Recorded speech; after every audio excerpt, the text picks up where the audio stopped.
Good afternoon. This is We Are 5/5. Sorry you haven't heard from me from a minute, but I've been trying to go live. I actually just did a whole video. I thought it was live. It was live, and I don't know. I'll do all of it again. But this is We Are 5/5, man. So check it out. I got a question. Anybody who can answer this, please help me out. How is it that we have, I believe it's 2 gay women and somebody else running Black Lives Matter, right? And how is it that I think it's some Latino that owns all the rights to Black Lives Matters? How is that? And why is that relevant? Because it seems like these 2 gay women, they're making sanctioned rules to slant the Black Lives Matter movement towards that LGB, whatever it's called, movement. Almost like they're trying to link them together, like they're trying to make cousins or something, when they don't coincide with each other.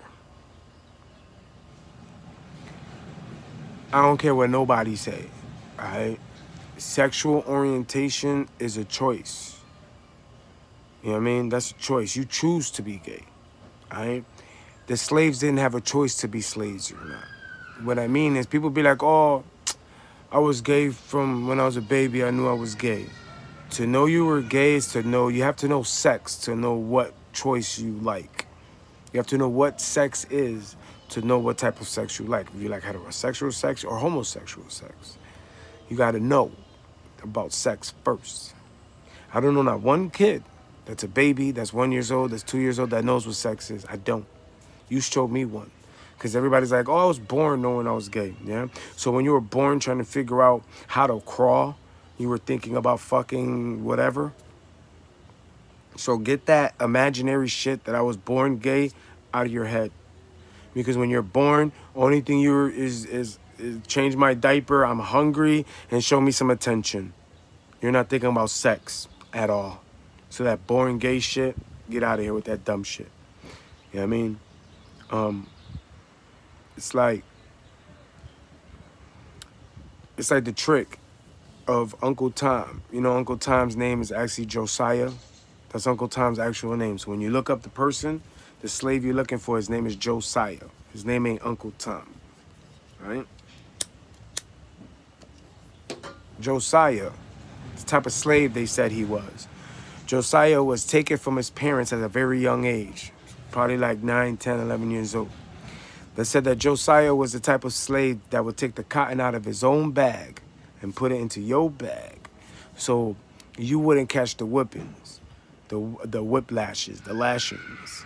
So when they look at the bags, Josiah would take the lashes because his bag was partially empty, but in actuality it wasn't. He just gave it to you. So he was taking your lashes. That's the type of person Josiah was. Josiah just straight, how do you say? Josiah took them lashes so 2 black slaves could, 2 black females could escape. You know what I mean? And they escaped. And they eventually killed him. Josiah's father was whipped. Crucially. They cut his right ear off. His right ear off. His father, Josiah, as a child. That's what he's seen. Josiah, the white man, the slave master, made another slave in charge of Josiah called Sambo. Sambo, in essence, for us new people, Sambo is Samuel Jackson in Django Unchained. Sambo is the house nigga.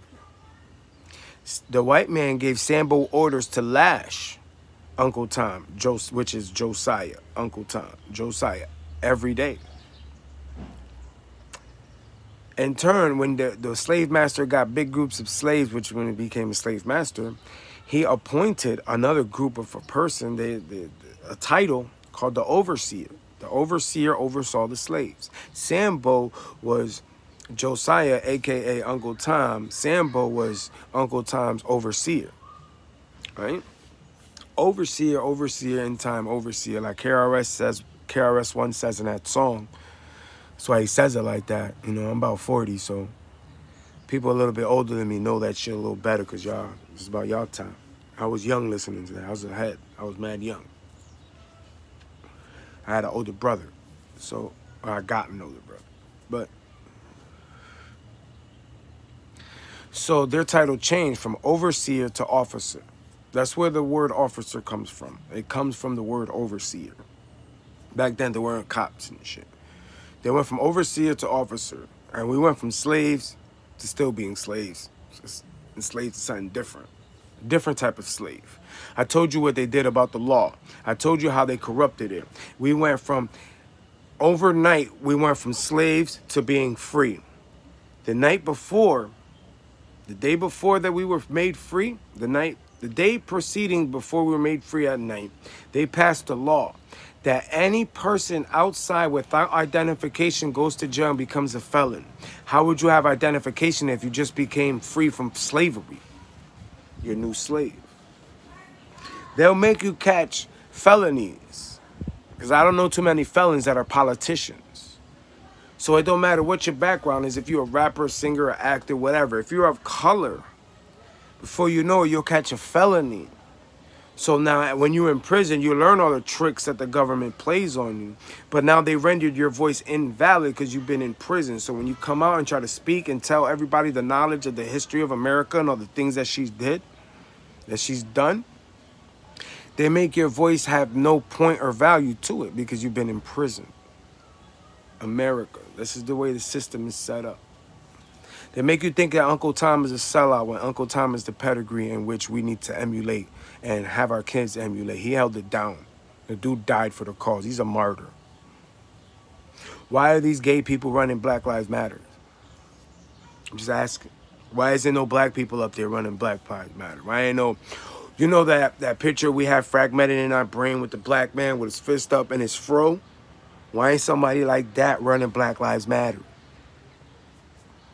Somebody said last night that, how stupid are you that everybody thinks that mass shootings are fake on the Mad Changi show? I'm pretty sure that what they really wanted to say is that mass shootings are manufactured by the government. I'm pretty sure that's a better way of saying what they were trying to say. True shit. Maybe that's what they meant. Who knows? I've never seen a mass shooting in real life. Have you? I don't know anyone who has conducted a mass shooting. Do you? And I know a lot of murderers. I've been in prison a lot. I know a lot of murderers. I know a lot of people on death row. I know a lot of people that already were executed on death row. I don't know not one that's a mass shooting type. You know what I mean? But it's like, history comes from the people who win the war. It's his story. Who is he? He is who runs the armies that won the war, nigga. It's his story. Because when he takes over your land, he kills your democracy, he kills your education system. And 100 years later, whatever children are born that day, they know the education system that the new person put in place, and they will hold on to that. What I'm talking about is George Washington and these Indians. If the manner in which how you captured this island should be in question, because you say that he discovered it and there were Indians here, that means he never discovered it. That means he took it. So if how we got this island is in question, everything that came after that should be in question. Because how did he get here? Did he have a bunch of slaves rowing the boat?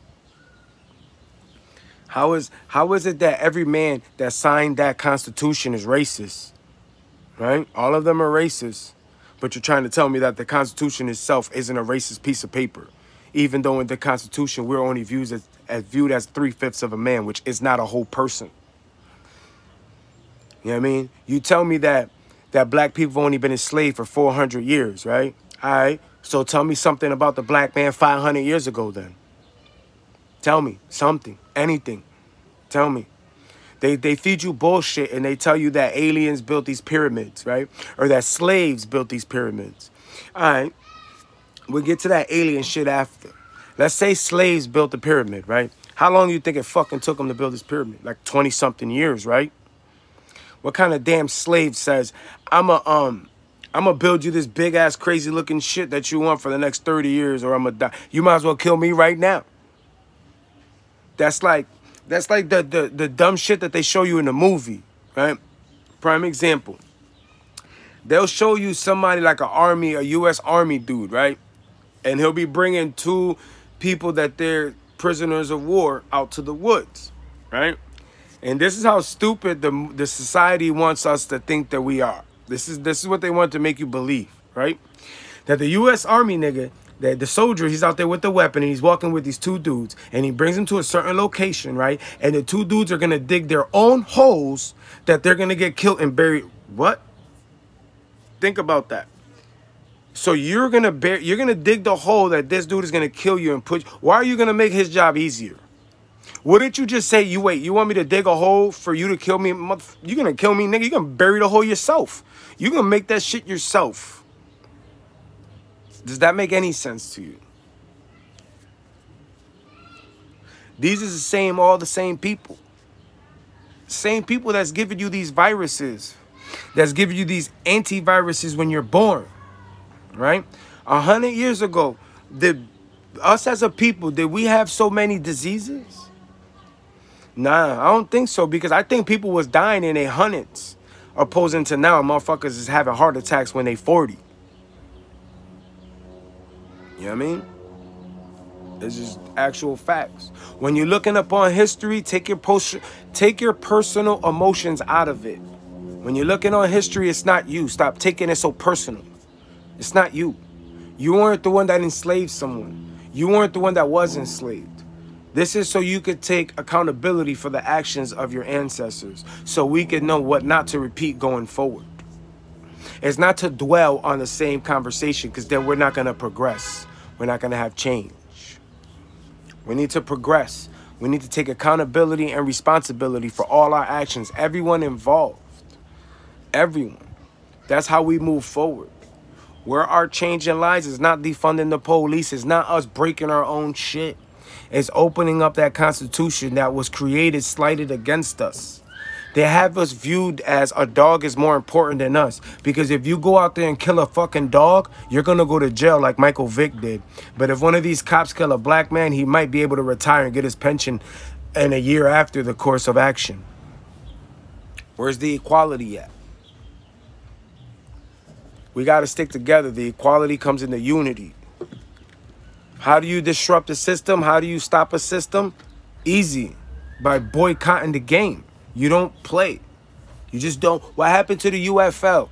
It wasn't making money, right? Because niggas wasn't tuning in. They wasn't interested. That's how you make something collapse and fold. You make it collapse and fold, that we rebuild how it's supposed to be. But it has to collapse and fold first. And prior to that happening, we have to unite as a people. Because they making money off the sweat off of our backs. Do you even know what a redneck is? A redneck is the white person that was in the field with us. He wasn't in the house. That's why his neck is so red, because the sun was beating on that shit. We in the same boat. They just making you think we not. We are. Open up your minds, man. We are 5/5, man.